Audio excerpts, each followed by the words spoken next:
everyone, and welcome to Behind the Nail Pros for the June issue. We're here with Michelle Saunders, who did the nails for our cover. It's such a pleasure to have you. I know we've been working sort of near each other, but not actually together on a shoot, and now for the June issue, I'm so glad that you're here. So thank you for coming. Thank you so much, Stephanie. It's been the best. I've had the best day today. Thank you. So tell us a little bit about how the nails came about. I presented to you a sort of homage to 80s and body glove. And what did you come up with for the nails?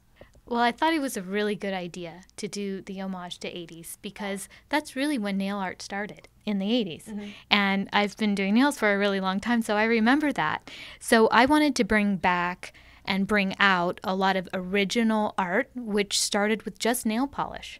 So I wanted to choose just several different colors in the neon brights, which represent the 80s neon body glove. But what I did was I added a twist with a current nail art design, which is a cutout. So it'd be a little bit 3D. I love that you decided to use polish for this because we're starting to see so many DIYers and bloggers creating this fabulous nail art just with polish. And so I think that it's important to show our readers that there are so many opportunities to create cool nail art with polish. So tell us how you began, because I know our model had really little short nails. Yes, she did. She had what I like to call petite nails.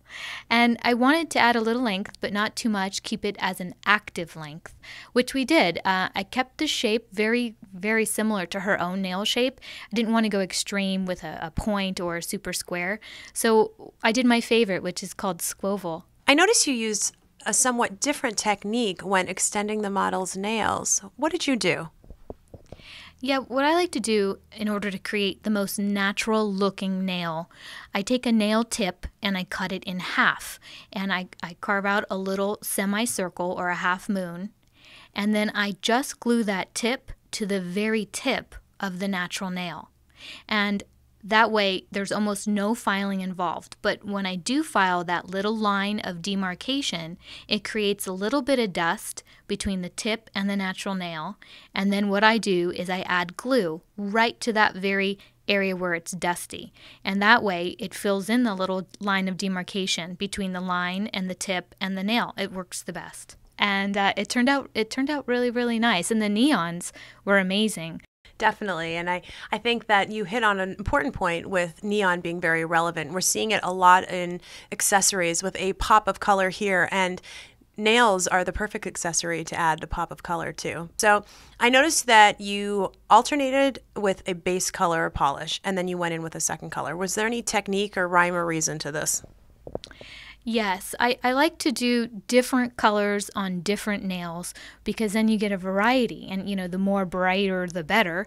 So what I did was I added a base color, which was either a neon green or a neon yellow, and to create the cutout 80s abstract art, I took acetone with a little nail brush and I just separated the color from the tip, and therefore it created an automatic triangle, and I just oozed in the new neon that I wanted to put in, like hot pink or hot orange. And then for the third color, which was really fun, you added a new element. Originally, I believe it was going to be another hand-painted version on the nail, but it wasn't working out. So you created something else, and it was really cool. Tell us how you did that.